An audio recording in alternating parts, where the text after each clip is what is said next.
நாலாபுரம் நஞ்சை புஞ்சை இடுகாடும் சுடுகாடும் சாமத்துறை ஐயா எங்கள் சத்ரவாதி முண்டசாமி வல்லயம் கையில் கொண்டு தாயாரையும் தானழைத்து ஏம சாம வேளையிலே மயானம் தான் சென்றும் அவர் முட்டையை தான் பிரித்து பேய்களுக்கும் விருந்து வைத்தார் எங்கள் சாமத்துறை ஐயா எங்கள் சத்ரவாதி முண்டசாமி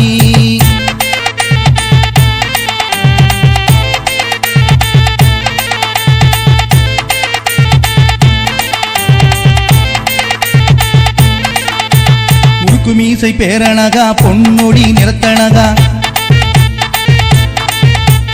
மணிமேடை தனை விட்டு மாயாண்டி நடந்து வந்தார்